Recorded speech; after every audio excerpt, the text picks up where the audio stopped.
When Jesus came in, the Corn Mothers went away. This is a battle cry during the 1680 Pueblo Revolution, the Pueblo Revolution of New Mexico, the Pueblo Revolution out of Taos, New Mexico, the Pueblo Revolution for Santa Fe. So when Jesus came, the Corn Mothers went away. When Jesus came, the Corn Mothers went away. So you have this Native American named Pope, and I don't even know which tribe he was a part of, but he organized 46 of the Pueblo towns. So a Pueblo, right, a Pueblo Native American, he had included, these are all the tribes that was a part of the Pueblo Revolution of 1680. It's also called Popes. It's called a revolt. It's called a Pueblo revolt or a Pope revolt, but that's not. It's a revolution because they were successful. They ran the Spanish Conquistadors in Santa Fe down to New Mexico, and they got to live free of Spanish Conquistador rule for 12 years. The Pecos Pueblos, the Zuni, the Hopi, the Tiwa, the Tewa, the Tiwa, the Tewa, and it was the northern Tiwa, Taiwa, and not the southern. I guess they were a bunch of Uncle Toms. But you had the Tano, the Towa, the Tiwa, the Taiwa, and the Kiri-speaking Pueblos of the Rio Grande Valley. So the Kiri speakers, those Kiri-speaking sons of, and then Tano, Towa, Tiwa, Taiwa, Zuni, Hopi, and the Pecos Pueblos. The Pecos Pueblo people. So you had 46 of these Pueblo towns. Pope is going to organize. He's going to organize in Taos. So Pope organizes this revolution in Taos, and he told all the Pueblos to overthrow the Spanish in the areas where they were at. And then after they threw their local Spanish over, then to go down and descend on Santa Fe on August 10th. And so August 10th, 1680, is when the Puebloans are going to rise up. They're going to steal these Spaniards' horses to prevent them from fleeing. And then they sealed all the roads leading into Santa Fe off. And they pillaged all the Spanish settlements. And about 500 of the Spaniards were killed. 21 of the 33 Franciscan missionaries were also killed in New Mexico. 21 of the 33. And then you're going to have a massive iconoclasm fury. They're going to smash the shit up. They're not just going to burn the Catholic Church down, but they're going to burn all the icons and the, the pictures and the portraits and the images and this and that. And that was a big thing for the Spanish king, was to, Christianize those poor Native American devils, those poor savages. They need to be Christianized. It was very important for the king to, they were saying, should we stop, going into their territory? He was like, no, we need to Christianize those damned heathens. August 10th, 1680, they're going to be victorious. 400 to 500 people are going to get killed. 21 of the 33 Franciscan missionaries in New Mexico are going to get killed. And the 2,000 colonists are going to get ran off into Mexico. So they just ran off southward, and they just let them flee. Let them go. Okay, they're out of here. They're going to... In the rebellion at Costilla, the Hopi churches at Awatovi and Shungopavi and Orabi were destroyed, and the attending priests were killed. Survivors fled to Santa Fe and is led a Pueblo 10 miles south of Albuquerque, and one of the Pueblos that did not participate in the revolution. By August 13th, all the Spanish settlements in New Mexico had been destroyed, and Santa Fe was besieged. The Puebloans surrounded the city and cut off its water supply. In desperation, on August 21st, New Mexico Governor Antonio de Oderman barricaded in the palace of the governors, sallied outside the palace with all of his available men, and forced the Puebloans to retreat with heavy losses. He then led the Spaniards out of the city and retreated southward along the Rio Grande, headed for El Paso del Norte. The Puebloans shattered the Spaniards, but did not attack. The Spaniards who had taken refuge in Isleta had also retreated southward on August 15th, and on September 6th, the two groups of survivors, numbering nearly 2,000, met at Socorro. About 500 of the survivors, interesting language, this is the language of the oppressors, were Native American slaves. 500 survivors, maybe they were trying to liberate those Native American slaves. So Native Americans who had been turned into slaves. Perhaps Pope's rebellion was about getting, their families back. And then they're all going to get escorted to El Paso by the Spanish supply train. The Puebloans did not block their passage out of New Mexico. Following his release, Pope, along with a number of other Pueblo leaders, planned and orchestrated the Pueblo Revolution. The Pueblo Revolution. A rebellion, a revolt is a failure. I looked at some of these revolts. The New York Slave Revolt of 1712, failure. The 1729 Natchez Revolt, attack by the Natchez on French colonists, failed. 1912, the Albanian Revolt of 1912 against the Ottoman Empire rule in Albania, failed. So a revolt or a rebellion is a failure because it's just the uprising, right? They just rebelled, they just had an uprising, and then they failed. And so all that history can call it is an uprising. If you're successful, then they call it a revolution. The Haitian Revolution, the American Revolution, the French Revolution. A revolt, an uprising, a rebellion are all failures, because if they succeeded, then they're a revolution. So this was a successful revolution. Now, there could be an argument that because 12 years later, they're going to get toppled, but a lot of shit happens. Pope gets toppled, he gets thrown out, and some other internal politics happens before that, and they successfully kick the Spanish out. So maybe just a spontaneous revolution, a revolution out of nowhere, but a revolution nonetheless. It's kind of like the Vietnam War. If you're the Vietnamese, it's kind of like, the Haitians overthrowing the French, or the French chopping off the heads of the kings and the queens, or Americans kicking the redcoats out, or the Union Americans, the Americans who was behind Abraham Lincoln and the United States of America during the U.S. Civil War, killing all them slave-owning pieces of shit. Those are revolutionary uprisings. Those are revolutions because those rebellions, those uprisings, those revolts were successful. And that's why I think that this should be called the Pope Revolution, or the Pueblo Revolution, or the Pope and Pueblo Revolution of 1680, probably the Pueblo Revolution of 1680. So the Pueblo Revolution of 1680 is fucking fantastic. One of the first revolutions in America, a revolution before, the U.S. Revolution. So the Pueblo Revolution of 1680. He took up residence in Taos, Pueblo. This is Pope, right? Some fucking Pope, or Popay. There's a little fucking thing over the E. So Popay, it would be fascinating, actually, if some fucking native just took the name Pope, because they kept saying the Catholic Pope and the King's name and all that fucking shit. It's like, who? Now, you think the Pope, you're the Pope? No, I'm the Pope. You're not the fucking Pope, I'm the Pope. And the Pope says, hey, Tiwa and the Towa and the Tano and the Caro-speaking Pueblos and the Pecos Pueblo, and hey, maybe let's get some Zuni and Hopi, and they said that maybe even the Apache and the Navajo might have been there too. But definitely the Tiwa, the Towa, the Taiwa, the Tano, the Tanos were there, T-A-N-O, and the Keres-speaking Pueblos, K-E-R-E-S speaking Pueblos, and the Pecos, the Pecos Puebloans were there too. And Puebloans, there's a city called Pueblo in Colorado, so the people of Pueblo would be Puebloan people. So this is the Puebloan Revolution, the revolution of the poor plebes of the Native American poor. This is a peasant rebellion almost. So it's almost perfect. Puebloan, the Puebloan Revolution of 1680. So the Keres-speaking Pueblos of the Rio Grande Valley were there. So if people say, hey, the Keres speakers weren't there, the Keres speakers were there.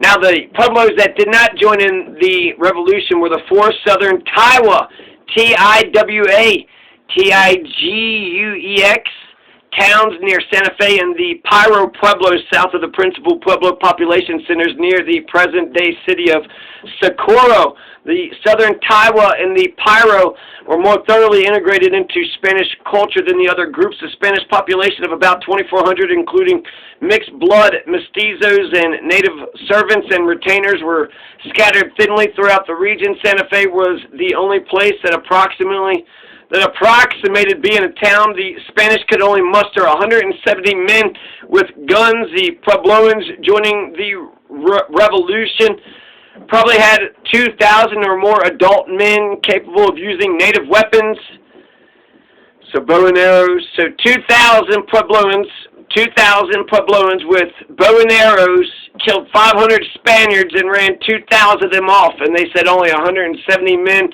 with arms. They beat the shit out of them. It almost looks like there's hardly none of the Puebloans that were even killed. It was asymmetrical warfare. This is, you know, the asymmetrical warfare turned on its head. This is the Native Americans fucking the Spanish Conquistador over royally, fucking them up and taking, you know, kicking ass and taking names and being like, get the fuck up out of here, get the fuck out of Santa Fe, and don't, I better not catch you back. You better never come back to Santa Fe, motherfuckers. You get the fuck out of Santa Fe. Santa Fe is our city. You get the goddamn fuck out of here. In 2000, the Spanish colonists ran off to Mexico. 2,000. So 2,000 Native Americans with bows and arrows ran off, you know, 2,500. So if actually the Spanish would have just united, it's rumored that the Navajo and the Apache were a part of the, you know, Pope's Revolution, the Puebloan Revolution of 1680. It's rumored, but we know the Hopi, right? That's kind of the Zuni and the Hopi were rumored, so I don't know about the Apache Navajo. The Apache were around, we know that, but the Hopi and the Zuni and the Hopi, the Zuni and the Hopi and the Tiwa and the Taiwa and the Towa and the Tanos and the Kiri-speaking Puebloans and the Pecos Puebloans. So we know those for sure. The Pueblo Revolution, Pope, so old Popay, the Popay, you know, old Popay, he, once the Spanish were killed or expelled, the ancient Pueblo gods would reward them with health and prosperity. He promised this. So this is what he's talking about, right? Remember when we had the corn fucking gods? What was it? Jesus came and the corn mothers went away. Jesus came and the corn mothers went away. So Pope promised that, okay, we're going to wipe the Spanish out, right? Just fucking wipe the floor with the Spanish. So that way we can get our ancient gods to come back and they'll reward us with health and prosperity. Pope's plan was that the inhabitants of each pueblo would rise up and kill the Spanish in their local vicinity, in their area, and then all of them would advance on Santa Fe to kill or expel all the remaining Spanish. The date set for the uprising was August 11th, 1680. Now, that's the date set. How come it begins on August 10th? So, should I write August 10th or 11th? I think that's a more fair answer. If somebody was like, oh, August 11th. Nope, it says August 10th.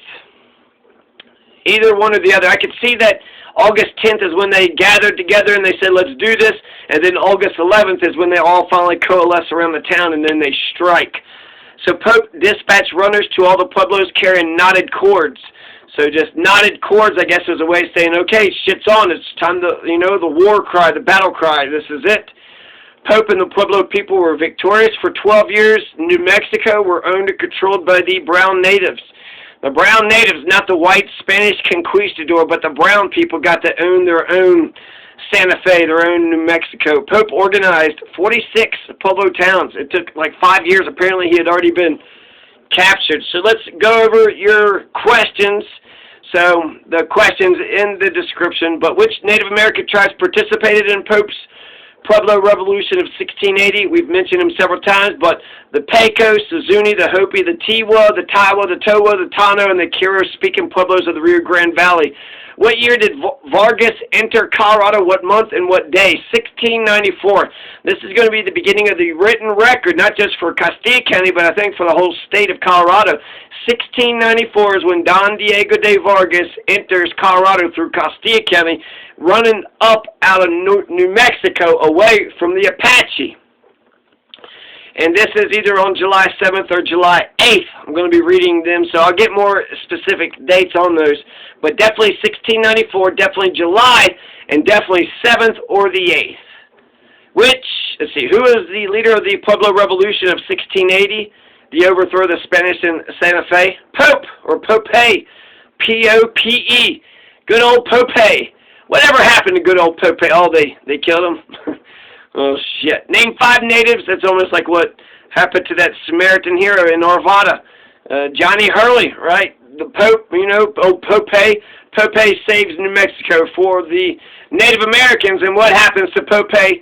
Well, he gets, you know, deposed of in some way, shape, or form. Name 5 natives native to the San Luis Valley. You got the Apache, the Arapaho, Cheyenne, Comanche, the Kiowa, Navajo, the Utah, the Navajo, the Kiowa, the Comanche, the Cheyenne, the Arapaho, the Apache. Which Native American tribe ran Don Diego de Vargas out of New Mexico and into Colorado in 1694, and therefore into the history books? So you should thank the Apache, right? The Apache del Ocho. That's what the thing says, the Apache del Ocho. So thank you to the Apache del Ocho for pushing Vargas up into Colorado and therefore into the history books. What happened to the 2,000 Spanish colonists of Santa Fe after the Pueblo Revolution of 1680 was over? Well, they got the fuck up out of Dodge, right? They went to Socorro or Somoro or some shit. Ciudad, or they went to fucking Mexico, modern day Mexico. They went south. They, you know, fucking left. They all left because Pope's revolution, the Puebloan Revolution of 1680, was 100% successful for at least 12 years. For 12 years, the brown natives owned and controlled Taos and Santa Fe and northern New Mexico. They went all the way to Mexico, so that means they controlled all of New Mexico. What day did the 1680 Pueblo Revolution against the Spanish Conquistadors begin? I think August 10th, August 11th. I'll put both of those. When did the Spanish establish Santa Fe as the capital of the Kingdom of New Mexico? When did the Spanish actually come in here? So from 1610. They got here at 1610, and then 1680, the fucking natives had it. So they had been around for 70 fucking years, right? For 70 years.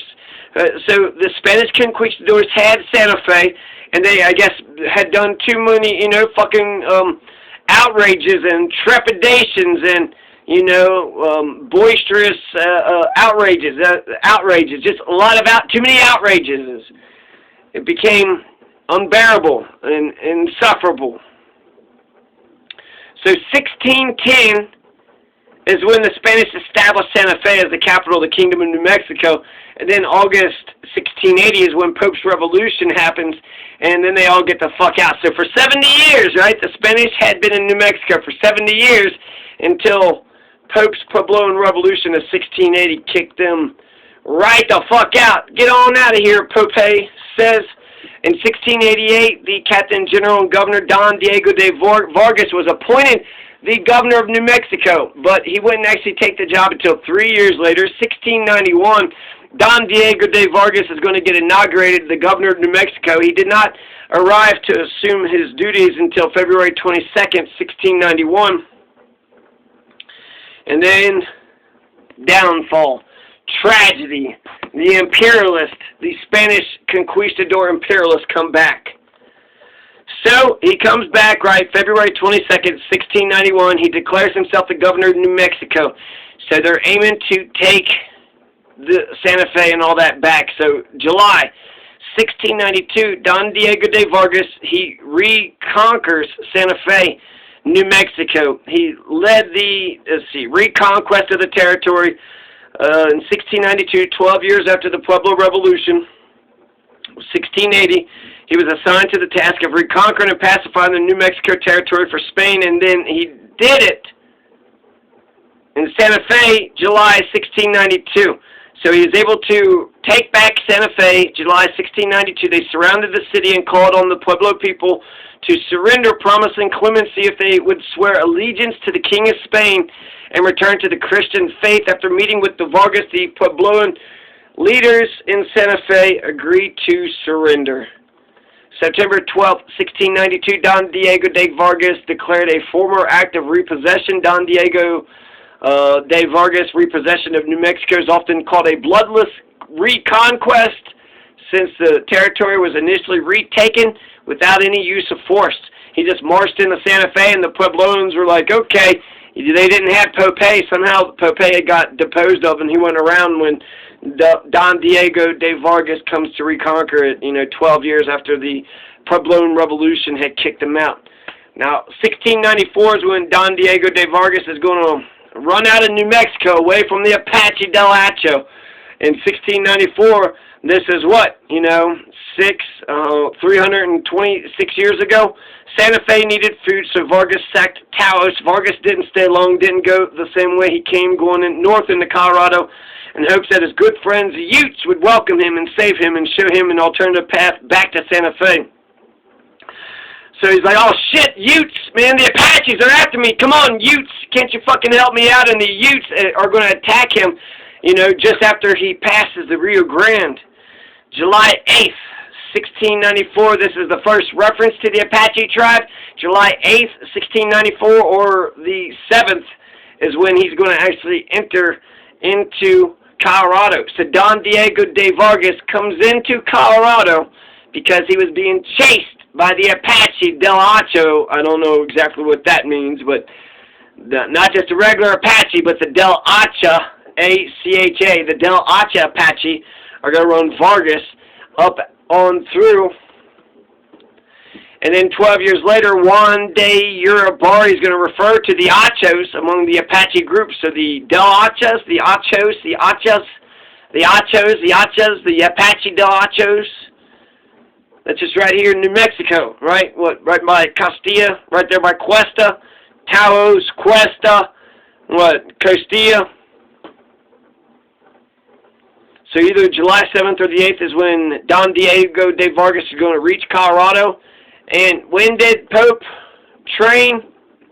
Where did Pope train for the Pueblo Revolution of 1680? Taos, Pueblo. He was in Taos, Popay. That's how they took Santa Fe. And then when did the Spanish Santa Fe establish their base of operations? When did the Spanish establish Santa Fe as their base of operations? 1610. 1610. And then what famous event is going to take place right after Pope and the Pueblo people were victorious in the 1680 revolution? They're going to have the iconoclastic fury. Once they kicked all the Spanish, rat bastards out of fucking New Mexico, they're going to destroy all the churches, all the iconography, and what the fuck ever. All those statues and horse shit. They're just going to destroy the shit out of it. And that was a big thing during the Protestant Revolution, was the iconoclasm fury, where they destroyed all the Catholic statues and what? The uprising aimed to reclaim Pueblo religious practices and culture and land. It had been stripped away by the Spanish Conquistadors. The Belden Storm in Dutch is called the Statue Storm. And I don't know if there's a bunch of statues that they destroyed, but that's what they did in the Protestant Reformation in Europe. It's called Builder's Storm in German, and they're terms used for outbreaks of destruction of religious images that occurred in Europe in the 16th century, known in English as the Great Iconoclasm or the Iconoclastic Fury. Participants in the rebellion destroyed many mission churches. This is Pope's Revolution. They destroyed many mission churches in an effort to diminish Catholic physical presence on Pueblo land. Pueblo historian Joe S. Sando calls the movement the First American Revolution. The First American Revolution. So yeah, there is no silver or gold in New Mexico. They tried to establish a political base in Santa Fe in 1610, but old Popay and the Tiwa and the Towa and the Tano said, fuck you, Spanish motherfuckers. 70 years later, we don't give a shit. We're sick of you motherfuckers. And then the brown natives took New Mexico back, and they threw the goddamn Spanish conquistadors. Get the fuck out of New Mexico. Go back to Mexico, motherfucker. No, the brown native says, you don't belong in New Mexico. You get back to Mexico where you fucking belong. New Mexico is ours, the brown natives. It's not the Spanish conquistadors. And the brown natives were victorious for 12 years. They had Santa Fe. They had Taos. It was theirs. It was theirs. It was Popay's and the natives and the Tiwa and the Towa and the Tanos and the Hopi and the Zunis. It was theirs. They had it. They had it. And then he comes back and just bloodless takes it over so fucking easy. Why? Because the fucking natives, they got rid of their hero. They got rid of their Popay. Where's their Popay? Where's our Jonathan Hurley? Where's our Johnny Hurley? When Jesus came, the corn mothers went away. When Jesus came, the corn mothers went away. R.I.P. Popay.